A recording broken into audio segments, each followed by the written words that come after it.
নমস্কার বন্ধুরা, স্নেহা গার্ডেনে সবাইকে স্বাগত। বন্ধুরা, আজ আমি ছাদ বাগানে একটা খাবার তৈরি করেছি। সেটা হচ্ছে ন্যাচারাল হরমোন এবং সম্পূর্ণ বিনামূল্যে।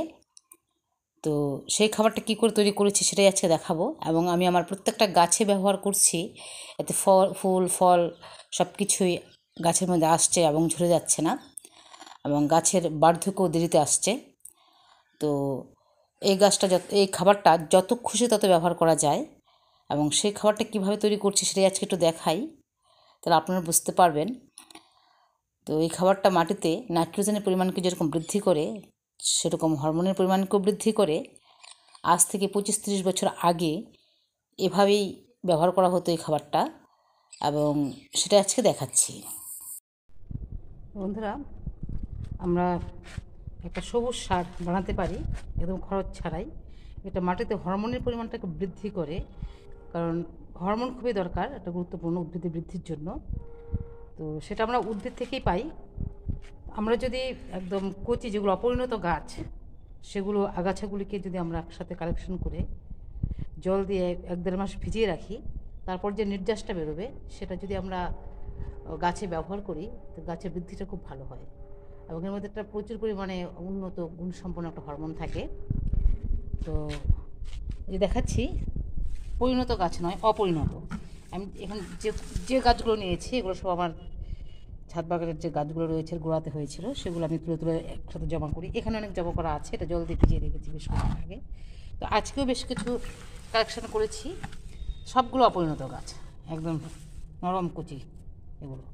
তো কচি ঘাসের একদম ডগার দিকে যে ভাজক কলাটা থাকে, অগ্রস্ত ভাজক কলায়, সেখানে থাকে হরমোনটা, আর শেকড়ের মধ্যে থাকে হরমোনটা।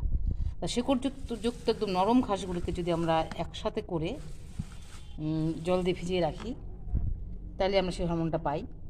এই যে একদম শেকড় শুদ্ধ নরম ঘাস অনেক আছে এখানে, যদি অনেক আছে। আমি প্রায় আধা বালতির মতো উঠিয়ে নিয়েছি। সবগুলোরই শেকড় রয়েছে, সাথে একটু বালিও রয়েছে, মাটি টাটিও রয়েছে। এতে কোনো অসুবিধা নেই। মাটির মধ্যে অনেক মাইক্রোওয়েভস রয়েছে, এগুলোকে তাড়াতাড়ি বিয়োজিত করবে এবং উন্নত মানের একটা খাবার তৈরি হবে। এগুলো দিয়ে আমরা একটা হরমোনযুক্ত খাবার তৈরি করতে পারি। তো এটা আজকে নিয়েছি, এগুলো অনেকটাই আছে এখানে। তারপর কয়েকদিন আগে নিয়েছিলাম এগুলো, এটার মধ্যে চেপে চেপে রেখেছি জল দিয়ে। তো নিচের দিকটা একদম পচে গেছে, দেখতেই পাচ্ছেন, একদম কালো হয়ে গেছে, একদম কাজ হয়ে গেছে। একটু ঢেলে দেখাই, তাহলে বুঝতে পারবেন। এবং এটা আমি এটার মধ্যে রেখে দেবো, রেখে জল দিয়ে আবার কিছুদিনের জন্য রেখে দেবো, তারপর আমি ব্যবহার করবো। তো ঢেলে দেখাই, এটা প্রায় তৈরি হয়ে গেছে। এটা আমি অনেকদিন আগেই রেখেছি, নিচের দিকটা একদম পচে গেছে। এই দেখুন সেরকম কালচে, একদম সবুজ জল একটা। এই যে এটা হয়ে গেছে, তবু আমি এটা আজকে ব্যবহার করবো না, আরও কিছুদিন যাবে তারপর ব্যবহার করবো। তো আমি এটার মধ্যে ঢেলে দিচ্ছি, সবটা। কারণ এখন গাছের অনেক খাবারই আছে, সব খাবারই দিচ্ছি। এগুলো কয়েকদিন পরে ব্যবহার করব। এটার মধ্যে ঢেলে আরও জল দিয়ে ভরে ভিজিয়ে রাখবো। একদম সব সবুজ, এটা সবুজ সার। আজ থেকে আর 25-30 বছর আগে, যখন আমি ছাত্র ছিলাম, যখন আমি কলেজে পড়তাম, সেই সময়কার কথা বলছি। তো আমি রাস্তাতে যেতে যেতে দেখতাম, আমাদের যে গ্রামের রাস্তার দুপাশে একটা সবজি তুলে নেওয়ার পর, মনে করো ধান বা গম বা আলু তুলে নেওয়ার পর কী হতো, কিছু বীজ ছুঁড়ে দেওয়া হতো। সেটা ঘাসের বীজেই হোক, ধইঞ্চা বীজেই হোক, বা বরবটি বা শিম জাতীয় কোনো বীজ ছুঁড়ে দিলে চারদিকটা একদম মনে হতো প্রকৃতি যেন একদম সবুজের চাদর দিয়ে ঢাকা, এরকম মনে হতো। তো সেই গাছগুলো প্রায় 1 মাসের মতো থাকতো। 1 মাস 30-35 দিন থাকার পর ছোটো অবস্থাতেই সেগুলোকে আবার কর্ষণ করে একদম মাটির সাথে মিশিয়ে দেওয়া হতো। তারপর সেখানে আবার যে সবজি চাষ যেটাই করবে সেটাই করতো। তো এরকম আমি দেখেছি অনেক। তার থেকে আমি বলছি যে এটা মাটির নাইট্রোজেনের পরিমাণকে যেরকম বাড়াবে, সেরকম মাটিতে হরমোনের পরিমাণটা বৃদ্ধি করবে। আর তখনকার এত সার টার ছিল না, তখন মানুষ এই পদ্ধতিতেই মাটির উর্বরতাকে বাড়াতো। তো মাটির ক্ষমতা বৃদ্ধি করার জন্য আমরা এইভাবেও একটা সার বানাতে পারি। একদম এর মধ্যে সবুজ পাতাও আমি দিতে পারি, কচি পাতা যেটা, সেটা সবুজ কচি পাতা নিয়ে আসছি আমি আবার। তারপর নিয়ে আসছি আর একটা সবুজ পাতা, একদম সবুজ, এগুলো কচি। তারপরে যেমন এটা একদম শিকড় শুদ্ধ নিয়ে এসছে, একদম পুরোটাই কচি আছে, এখনও বাড়ছে। কারণ হরমোন একটা নির্দিষ্ট কাজের পর শেষ হয়ে যায়, পরিণত গাছে হরমোন তেমন একটা থাকে না। তা যেগুলো অপরিণত একদম কচি ঘাস বা সবুজ পাতা, সেগুলো দিয়ে আমরা এটা তৈরি করতে পারি। তা আমি এটাও মিশিয়ে দিচ্ছি, সবুজ সার হিসাবে পাতাটা আমি দিয়ে দিচ্ছি। একদম সবুজ করফিলযুক্ত একটা খাবার এটা। দিয়ে তখন পাইপ দিয়ে আমি জল দিয়ে ভিজিয়ে রাখবো। এটা তো পাইপ দিয়ে জল দিচ্ছি, এই পাইপ দিয়ে জল দিয়ে দিচ্ছি, একদম জল দিয়ে এটা ভিজবে। যেটা যে নির্যাসটা আমি সবুজ ঘাসের যেটা পরে দিয়েছি সেটার সঙ্গে এটা ভালো করে মিশিয়ে দিচ্ছি, তাড়াতাড়ি পচবে এটা। এইভাবে আমরা হরমোন বিনা পয়সায় তৈরি করতে পারি, কারণ অনেক হরমোনই বাজারে কিনতে পাওয়া যায়, যেমন জিব্বারেলিন, অক্সিন, এরকম বিভিন্ন থাকবে। আমি কিছুদিন পর এটা সমস্ত পচে গেলে তারপর আমি গাছে ব্যবহার। এটা 1 মাস ছিল, এটার সাথে আমি আবার মিশিয়ে দিলাম।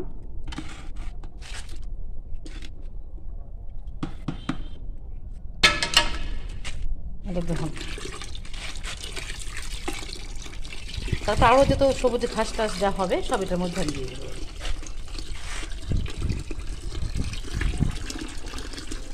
কখন থাকবে তারপর আমি আবার আসছি, এটা ঢেকে রেখে দেবো। এটাকে আমি এখন এটাতে ঢেকে রেখে দেবো, এভাবে থাকবে। তারপর আরও যত সবুজ ঘাস টাস পাবো সব এটার মধ্যে এনে দিয়ে দেবো, দিয়ে বালতিটা ভরবে। তারপর আমি প্রত্যেকটা গাছে ব্যবহার করবো। তো পরবর্তীতে আবার দেখাবো যখন ব্যবহার করি সেটাই। এসছি কয়েকদিন পর, এই যে খাবারটা একদম পচে গেছে, একদম সবুজ যে ঘাসগুলো দিয়েছিলাম, শেকড়, সমস্ত কিছু পচে একটা অতি উন্নত মানের খাবার তৈরি হয়েছে। এটাকে আমরা এখানে সব কচি পাতা দেওয়া হয়েছিল, পরিণত কোনো গাছের পাতা নয়, সবটাই অপরিণত। তো দেখতে দেখুন কত সুন্দর একদম সবুজ রং, আর মাটিটার জন্য একটু কালচে হয়ে আছে।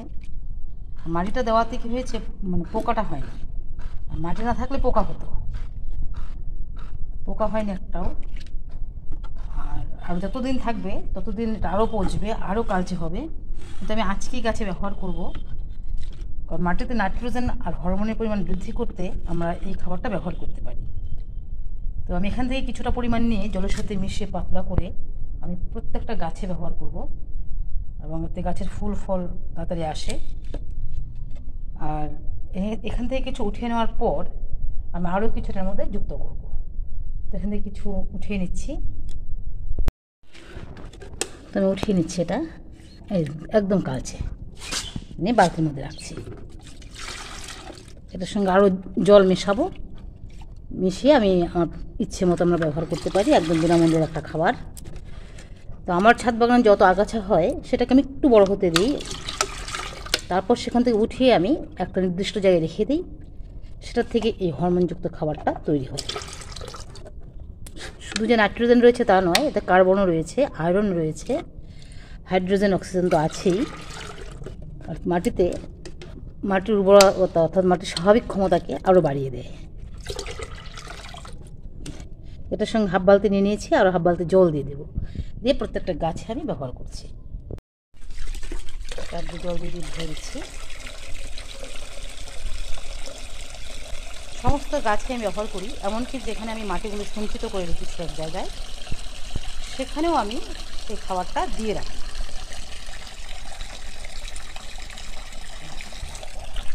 জল দিয়ে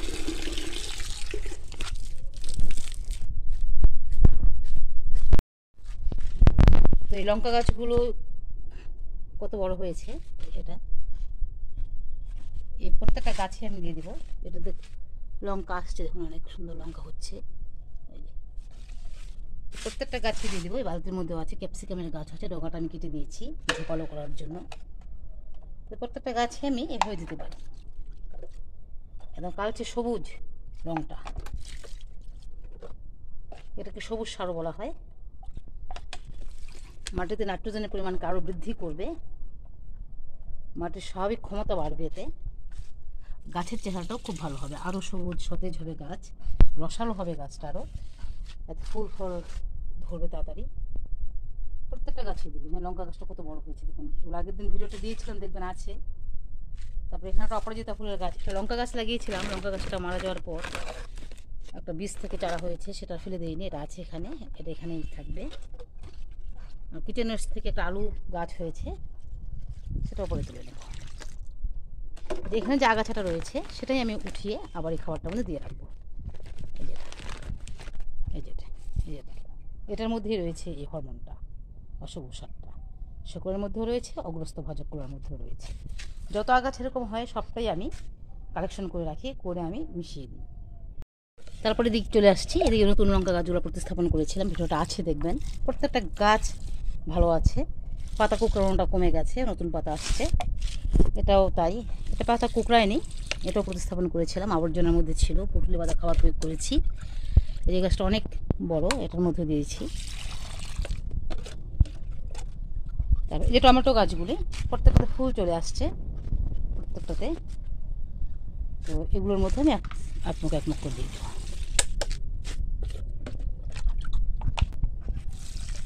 এগুলো আবর্জনার মধ্যেই বসানো, কাগজ ডালপালা এগুলো দিয়ে বসিয়েছি। আর এই যে ডালগুলো এখন যখন পচেনি, এই যে ডালগুলো সব আছে, এই ডালগুলো পচেনি, এগুলো এখন আস্তে আস্তে সব পচে যাবে, পচে একটা খাবার তৈরি হয়ে যাওয়ার। এটার মধ্যেও দেবো, এখানে যতগুলো গাছ আছে সবগুলোতেই দিয়ে দেবো। এই যে একটা টমেটো আসছে, এটার মধ্যে সুন্দর ফুল, এটার মধ্যে এক মুখ দিয়ে দিচ্ছি। এটাও আবর্জনার মধ্যেই বসানো, ভিডিওটা আছে দেখবেন।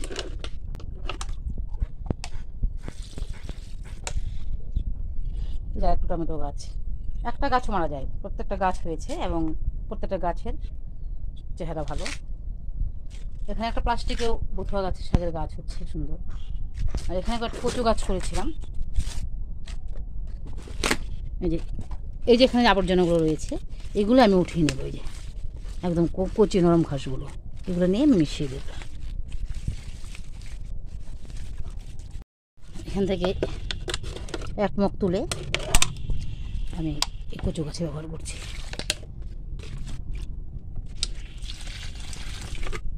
পুরোটা দিয়ে দিলাম। এখানে একটা করলা গাছ হয়েছে দিকে, দুটো করলা গাছটা এখানেই থাকবে আর কচু গাছটাও এখানেই হবে। তারপরে এখানে একটা চাল কুমড়ো গাছ ভিডিওটা দিয়েছিলাম দেখবেন আছে, এটার মধ্যে এক মুখ দিয়ে দিচ্ছি। এখানে একটা কোয়াশ গাছ, অনেক ডালপালা আসছে, পুঁটুলি বাঁধা খাবার দেওয়া আছে, এটার মধ্যেও দিয়ে দিচ্ছি। আর ফুল আসছে অনেক, এখানে একটা, এই দিকে একটা, দুটো কোয়াশ আছে এখানে। এখানে যে অ্যালামন্ডা ফুলের গাছ, কুড়ি আসছে, নতুন কুড়ি। এই গাছের চেহারাটা খুবই সুন্দর। একমাত্র এসব ধরনের খাবার প্রয়োগ করি হচ্ছে এত, এটার মধ্যেও প্রয়োগ করব। তারপরে মোসাম্বি গাছটা প্রচুর ফুল এসেছিলো এবং প্রত্যেকটা কুড়ি বেঁচে আছে, এই প্রচুর কুড়ি ধরেছে, একটা কুড়িও ঝরে যায়নি। এই আরও এই খাবারটা প্রয়োগ করলে প্রত্যেকটা কুড়ি বাঁচবে, একটা কুড়িও ঝরে যাবে না। এখানে দেওয়াই আছে গোবর সার সব কিছু, কিচেন ওয়েস্টও দেওয়া আছে। এখন এই খাবারটা আমি প্রয়োগ করবো, এই খাবারটা নিয়ে আসছি, এটা অল্পখানে ঢেলে দেবো, এটাতে দেবো। তারপরে জবা গাছ কাটিং করেছিলাম, ফুল করে সব আসছে, এটা তো দিয়ে দিচ্ছি। এই জবা গাছটা তো দিচ্ছি। ক্যারেটের মধ্যে একটা শিম গাছ, এখানেও প্রয়োগ করব।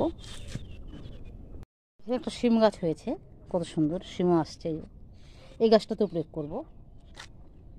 এখানে হচ্ছে মিষ্টি কুমড়োর গাছ, গাছটা হচ্ছে মারাই যাবে, অনেক রোগাক্রান্ত হয়েছিল, তারপরে কীটনাশক প্রয়োগ করে গাছটা একটু ভালো হয়েছে, কুড়ি আসছে অনেক।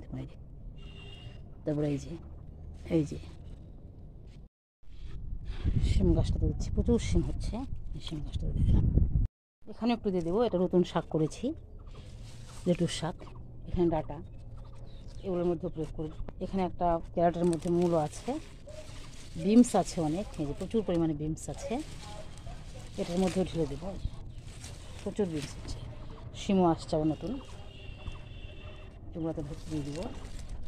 তবে এখানেও আরও খাবার তৈরি হচ্ছে আমার, এই যে এখানে হচ্ছে একদম সমস্ত গাছের শেকড় দিয়ে বানাচ্ছি, উপর দিকটাতে একদম শ্যাওলা হচ্ছে, কত সুন্দর খাবার। এটা সব শেকড় এখানে পচে যাচ্ছে, একদম আখের শেকড়ও রয়েছে অনেক, কারণ এটার মধ্যে পাট শাক করেছিলাম, এখানে ডাঁটা শাক, এখানে পালং শাক, প্রত্যেকটা গাছের মধ্যে আমি যে বেগুন গাছটা রোগ আক্রান্ত হয়েছিল, কিন্তু এখন একটু ভালো হয়েছে, প্রচুর ফুল করে আসছে। পরে এখানেও একটা মূলো আছে, বরবটি আছে, এগুলো তো দেবো। তারপরে এই মাটিগুলো আমি রেখেছি, আবর্জনাযুক্ত মাটি, এগুলোর মধ্যে আমি ঢেলে ঢেলে, এই জলটা আমি ঢেলে রাখবো, এগুলো সবগুলোর মধ্যেই উর্বরতা বৃদ্ধি করার জন্য আরও রয়ে গেছে, তার একদিন ব্যবহার করবো। আরও কয়েকটা গাছ আছে, সবগুলোতেই দেবো আরও। আর এই যে ঘাসটা, এটা আমি একটু কালেকশন করে এনেছি, এটা আমি আবার এখানে মিশিয়ে রাখবো, আবার পচবে, এভাবেই থাকবে। এখানে যে কত চারা করেছে আমি প্রত্যেকটা চারা দেখাশোনা করছে যে এখানে এখানে এটা কচুর বীজ বসিয়েছি, এটা লঙ্কা সব হচ্ছে, তারপর এটা বরবটির বীজ এবং শশা বীজও আছে এখানে, প্রত্যেকটা অঙ্কুরিত হচ্ছে। তো আজ ভিডিওটা এখানেই রাখছি, দেখা হবে পরবর্তী ভিডিওতে। আর নতুন কী ধরনের খাবার তৈরি করছে সেগুলোও দেখাবো, কারণ প্রকৃতির মধ্যে প্রচুর জৈব খাবার রয়েছে এবং প্রত্যেকটাই দেখাবো। এবং যে চারাগুলো তৈরি করছি সেগুলো কোথায় কীভাবে রোপণ করব সেটাও দেখাবো, আর অনেক চারা বসাবো, বীজ বসাবো আরও। তো আপনারা ভালো থাকুন, সুস্থ থাকুন, আর আমার এই ভিডিওটা ভালো লাগলে সাবস্ক্রাইব করে পাশে থাকবেন।